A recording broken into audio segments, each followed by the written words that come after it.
সদ্য সমাপ্ত হয়েছে লোকসভা নির্বাচন।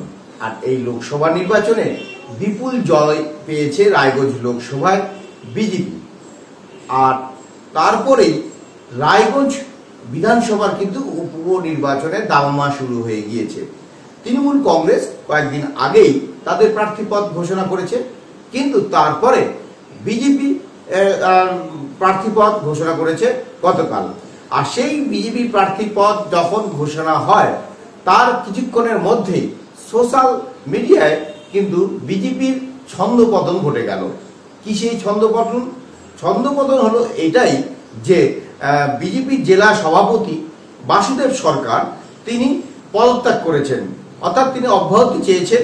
জেলা সভাপতি বিজেপির পদ থেকে তাকে অব্যাহতি চেয়ে তিনি চিঠি পাঠিয়েছেন রাজ্য বিজেপির সভাপতি সুকান্ত মজুমদারের কাছে। তিনি সেই চিঠিতে লিখেছেন তার ব্যক্তিগত কারণ এবং পারিবারিক কিছু কারণ থাকায় তিনি এই পদ থেকে অব্যাহতি নিতে চান এবং সেই চিঠি যাতে গ্রহণ করা হয় সেটা তিনি উল্লেখ করেন চিঠির মধ্য দিয়ে। পাশাপাশি তিনি বলেন যে তার কিছু পারিবারিক কিছু কারণ রয়েছে, সেই কারণেও কিন্তু তিনি এই অব্যাহতি চেয়েছেন। এখন প্রশ্ন একটাই, তার এই সভাপতি যে হঠাৎ করে তৃণমূল বিজেপির যে প্রার্থী পদ প্রকাশ হওয়ার পরেই কেন তার পদত্যাগপত্র? রাজনৈতিক মহলে গুঞ্জন যে জেলা বিজেপির যে সভাপতি তার নাকি বিধানসভা উপনির্বাচনে যে প্রার্থী না পছন্দ হওয়ার জন্যই এই ধরনের সিদ্ধান্ত। অর্থাৎ বিভিন্ন মহল থেকে কিন্তু আমরা এটা শুনতে পাচ্ছি কানাঘুষা, কিন্তু এই কথার উত্তর কিন্তু তিনি দেননি। তিনি বলেন এরকম কোনো কারণ নেই, তিনি ব্যক্তিগত কারণেই অব্যাহতি চেয়েছেন। তবে তাকে প্রশ্ন করা হয় যে তিনি যিনি হচ্ছে এখানে বিধানসভা যে বিজেপি প্রার্থী হয়েছেন মানস ঘোষ, তার প্রচারে তিনি যাবেন কিনা। তিনি বলেন সময় কথা বলবে এবং আগামী দিনে কি হয় সেটা সকলেই দেখতে পাবেন। অর্থাৎ বলা চলে যে এই যে লোকসভা নির্বাচনের পর যখন একটা মানে ট্র্যাকে চলছিল বিজেপি দল, তখন কিন্তু হঠাৎই এই বিধানসভা উপনির্বাচনকে কেন্দ্র করে এখানে যে বিজেপির যে একটা ছন্দপতন ঘটে গেল তা কিন্তু রাজনৈতিক মহলে কিন্তু একটা শোরগোল শুরু হয়ে যায়। বিশেষ করে সোশ্যাল মিডিয়াতে কিন্তু একটা ঝড় উঠে এই নিয়ে, এবং এই ব্যাপারে কিন্তু জেলা তৃণমূলের সহসভাপতি অরিন্দম সরকারের বক্তব্য যে তৃণমূল বিজেপি নেতৃত্ব এখানে তাদের যারা দীর্ঘদিন ধরে বিজেপি করে আসছে তাদেরকে গুরুত্ব না দিয়ে যারা কিছুদিন আগে তৃণমূল থেকে বিজেপিতে এসছে তাদেরকে বেশি গুরুত্ব দিচ্ছে, আর যার ফলেই কিন্তু এখানে বিজেপি যে জেলা সভাপতিকে পদত্যাগ করতে হয়। অর্থাৎ তিনি বলেন যে এখানে একটা আলাদা রকম কাজ করছে বিজেপির যে সংগঠন, কিন্তু সে ব্যাপারে কিন্তু অরিন্দম সরকার বলে এটা তাদের একান্তই মানে তাদের দলীয় ব্যাপার, এই ব্যাপারে তারা হস্তক্ষেপ করবে না।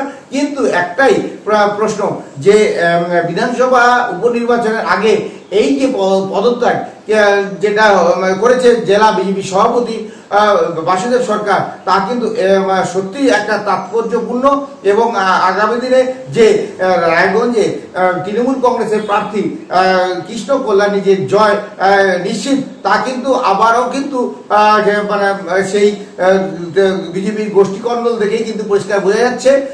এখন সময় কথা বলবে যে আগামী দিনে এই যে বিজেপির জেলা সভাপতির যে পদত্যাগকে ঘিরে কি হয়। তবে এই ব্যাপারে কিন্তু যে সদ্য বিজেপির যে প্রার্থী হয়েছেন রায়গঞ্জ বিধানসভা কেন্দ্রের মানস ঘোষ, তার প্রতিক্রিয়া নিতে গেলে তিনি বলেন এই ব্যাপারে তিনি কোনো মন্তব্য করবেন না জেনে শুনে। তাই এখন হচ্ছে দেখার বিষয় যে এই বিধানসভা নির্বাচনে যে আগে যে জেলা বিজেপির সভাপতির পদত্যাগ কতটা, এখন দেখার বিষয় যে এই যে তার পদত্যাগকে ঘিরে আগামী দিনে কতটা জেলা বিজেপির মধ্যে কতটা একটা চর্চা হয় বা কতটা এর প্রভাব পড়ে সেটা কিন্তু সময় কথা বলবে। তবে একটা ফেসবুকে পোস্ট দেখলাম যে আপনি অব্যাহতি চেয়েছেন জেলা সভাপতি পদ থেকে, কেন? আমার কিছু পারিবারিক কারণ, কিছু ব্যক্তিগত কারণের জন্য দলের কাছে আমার বলা ছিল। বিভিন্ন সমস্যা রয়েছে আমার, তার থেকে অব্যাহতি, সেই অব্যাহতি পত্রটা দলকে আমি পাঠিয়েছি। রিসেন্টলি লোকসভা নির্বাচন গেল এবং এই জয়ের বিশাল ব্যবধানে জয়, এবং তার মূল কারিগর ছিলেন আপনি বলছে রাজনৈতিক মহল। সেইখান থেকে অব্যাহতি কারণটা কি? দেখুন, দিনাজপুর বা রায়গঞ্জ 2019 সালে আমরা জিতেছি, এবারের ব্যবধান তার থেকেও বেশি। মানে আমাদের এই জেলায় সাংগঠনিক ভিত অনেক শক্তপোক্ত। আমাদের বুথ স্তরের থেকে শুরু করে জেলা স্তরের কার্যকর্তারা খেয়ে না খেয়ে এই জেলায় সংগঠনকে প্রতিষ্ঠা করেছে, এই জেলায় সংগঠনকে মজবুতি দিয়েছে। তার ফল আমরা বিগত লোকসভাতে পেয়েছি। 67,000 ভোটে আমরা তৃণমূলকে হারিয়ে আর জিতেছি। আমার ধারণা যে 12টা আমরা বাংলায় জিতেছি, তার মধ্যে এই আসনটা ব্যবধানের দিক দিয়ে সর্বাগ্রে। এত ব্যবধানে আমরা জিতেছি কারণ কার্যকর্তাদের অমানসিক পরিশ্রম। অমানসিক শব্দটা এই কারণে প্রয়োগ করছি, তারা খেয়ে না খেয়ে রাত দিন এক করে সংগঠনকে মজবুত করার জন্য, সংগঠনের ভিতকে মজবুত করার জন্য এই জেলায় কাজ করেছে। তার ফল আমরা লোকসভা ভোটে পেয়েছি। আর এর সমস্ত ক্রেডিট, এই সমস্ত আর শ্রেয় আর যায় আমাদের সেই দেব দুর্লভ কার্যকর্তাদের উপর। তাদের পরিশ্রমের ফল এটা আমরা পেয়েছি। তাহলে এই পদত্যাগ পত্র কেন? আমি বললাম আমার কিছু পারিবারিক কারণ, কিছু ব্যক্তিগত কারণ। সেই কারণগুলোর জন্য দলের কাছে আমি বিজেপির একজন কর্মী হিসাবে, একজন কার্যকর্তা হিসাবে বিজেপিকে আমার সর্বস্বটা দিয়ে সার্ভ করব, কিন্তু কিছু কারণের জন্য পারিবারিক এবং ব্যক্তিগত অব্যাহতি দলের কাছে চেয়েছি। দাদা, 1 ঘন্টার মধ্যে পোস্ট, মানে আপনাদের প্রার্থী বিধানসভা উপনির্বাচনের প্রার্থী 1 ঘন্টা হয়নি, তার মধ্যেই আপনার এই পদত্যাগ। দেখুন, এখানে তারিখ দেখুন অনেক আগের আছে, ঠিক আছে? এর সাথে মেলাবেন না আপনারা, অনুরোধ করবো আপনাদেরকে। প্রথমেও বলেছি আমি আমার পারিবারিক এবং ব্যক্তিগত কারণ। দলের কাছে এই বিষয়ে আমি এর আগেও বলেছিলাম, দল অবগত আছে, দলকে এবার অবগত করেছি। এরপর দলীয় সিদ্ধান্ত দল যেভাবে নেবে সেইভাবে হবে আমাদের কাজ। রাজনৈতিক মহলে একটা সমালোচনা চলছে যে আপনার মনপসন্দ প্রার্থী হয়নি উপনির্বাচনে। এগুলো কথা দেখুন, কারো মুখ আপনি আটকে রাখতে পারবেন না। একজন এক এক রকমের বলবে, কারো মুখ আটকে রাখার মতন কিছু নেই। সেই জন্য কে কি বলছে সেটা নিয়ে বিজেপির কিছু যায় আসে না। জেলা বিজেপির তো কিছু যায় আসে না। আপনারা দেখেছেন বিগত 2-3 বছরে জেলা বিজেপিকে ডিস্টার্ব করার জন্য, জেলা বিজেপিকে বেলাইনে করার জন্য বিভিন্ন রকমের শক্তি কাজ করেছে।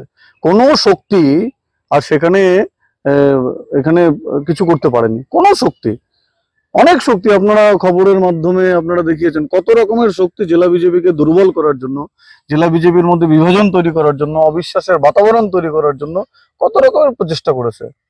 কেউ সেটাতে সফল হয়নি। আমরা 19-এর থেকে বেশি ব্যবধানে জিতেছি। রাজনৈতিক সংগঠনের রিফ্লেকশন হয় তার ভোটের দিন ভোট বাক্সে, ইভিএম মেশিনে, তার রিফ্লেকশন 24 সালের লোকসভা নির্বাচন আমরা দেখিয়েছি। সেজন্য বিভিন্ন জন বিভিন্ন রকমের বলবে, বিভাজন তৈরি করার জন্য, দলকে দুর্বল করার জন্য, দলকে হেয় করার জন্য। তো সেইগুলো কথাতে বিজেপির কিছু যায় আসে না, কারণ বিজেপি একটি অর্গানাইজড এবং শক্তিশালী সংগঠন উত্তর দিনাজপুরে খাড়া করতে পেরেছি আমরা সমস্ত কার্যকর্তারা মিলে। এবার সেটাকে নিয়ে বিভিন্ন জন বিভিন্ন রকমের কথা বলবে, তাতে কিছু যায় আসে না। 22 থেকে 25 দিন বাকি উপনির্বাচন, এটা কি সঠিক সময় আপনার পদত্যাগ দেওয়ার? দেখুন, আমাদের সংগঠন ব্যক্তিকে কেন্দ্র করে আবর্তিত হয় না, ব্যক্তি এখানে গৌণ। আমাদের সংগঠন, আমাদের সাংগঠনিক ধাঁচা, সাংগঠনিক স্ট্রাকচার, আমাদের সংগঠনের আদর্শবাদ, তাকে কেন্দ্র করে আমাদের সংগঠন চলে। আমাদের সংগঠনের মূল সম্পদ আমাদের কার্যকর্তারা, মূলত বুথ স্তরের কার্যকর্তারা। সেই বুথ স্তরের কার্যকর্তারা, মন্ডল স্তরের কার্যকর্তারা এবং জেলা স্তরের কার্যকর্তারা যারা আছে, তারা উদয়াস্ত পরিশ্রম করে এই নির্বাচনেও, আর লোকসভা নির্বাচনে যেমন আমরা কাজকলা দেখিয়েছি তৃণমূলকে, এই নির্বাচনেও কার্যকর্তারা সেটা করে দেখাবে। তাদের নতুন প্রার্থী মানস ঘোষ, তার সাথে কতটা সময় দেবেন এবার নির্বাচনে?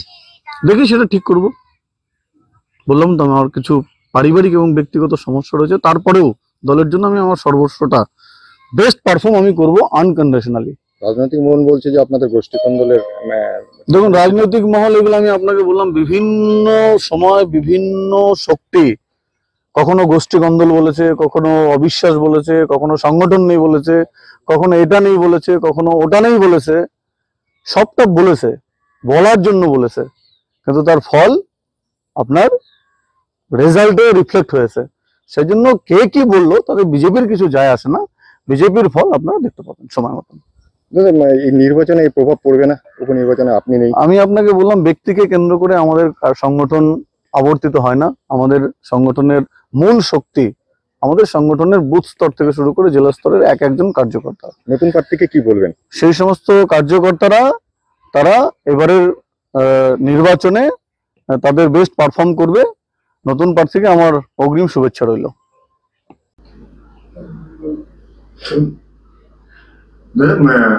বিজেপি প্রার্থী ঘোষণার 1 ঘন্টার মধ্যেই বিজেপির জেলা সভাপতি পদত্যাগপত্র ফেসবুকে পোস্ট।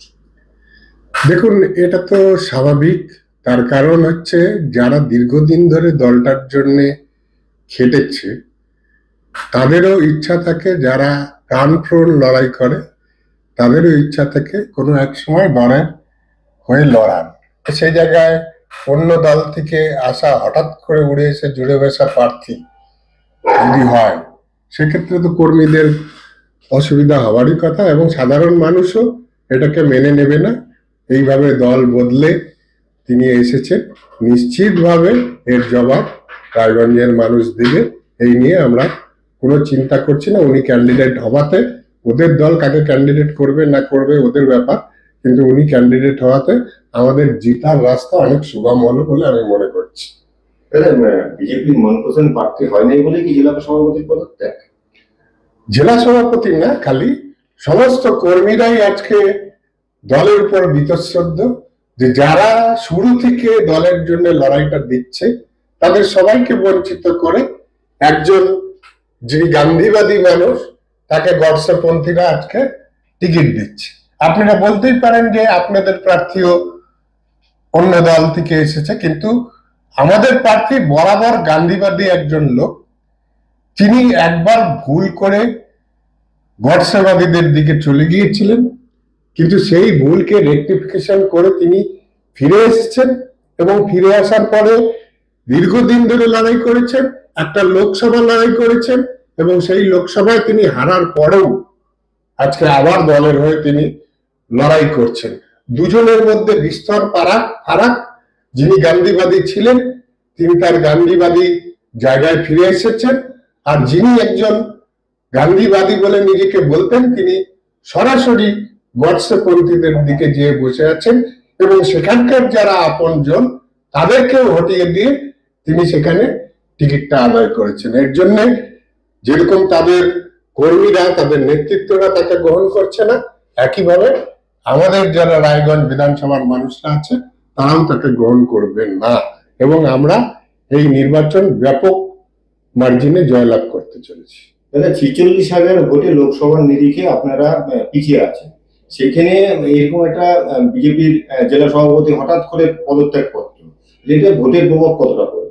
দেখুন, 46,000টা বড় কথা না। এর আগে 57,000 ভোটে আমরা কালিয়াগঞ্জেও লোকসভায় পিছিয়ে ছিলাম, সেখান থেকে আমরা রিকভার করে প্রায় 2,500 ভোটে কালিয়াগঞ্জ সিটকে উদ্ধার করেছিলাম।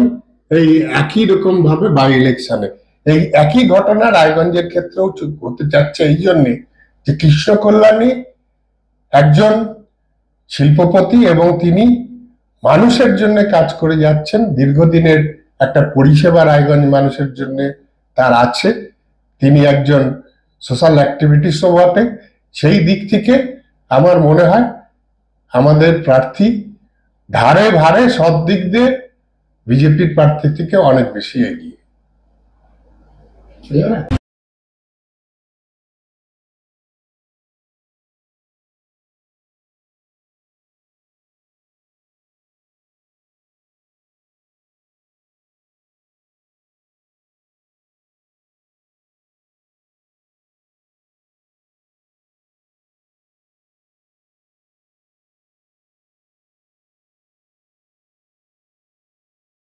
আপনি কি একজন বই প্রেমী, কিংবা আপনি কি বই পড়তে ভালোবাসেন কিন্তু আপনার পছন্দ মতো বই কোথা থেকে ক্রয় করবেন ভাবছেন? এখন আপনার এলাকায় মীরা পুস্তকালয়ে আপনি পেয়ে যাবেন সমস্ত ধরনের বই। যেমন এখানে পাবেন স্কুল কলেজের পাঠ্যপুস্তক, বিভিন্ন চাকরির পরীক্ষার বই, এছাড়া ধর্মগ্রন্থ, শিক্ষামূলক সামগ্রী, অফিস স্টেশনারি, ড্রয়িং সামগ্রী এবং খেলাধুলার সরঞ্জাম মীরা পুস্তকালয় থেকে ক্রয় করতে পারবেন। তাহলে আজই যোগাযোগ করুন আমাদের ঠিকানায়, সুকান্ত মোড়, কালিয়াগঞ্জ, উত্তর দিনাজপুর। যোগাযোগের জন্য নম্বর 8945933128।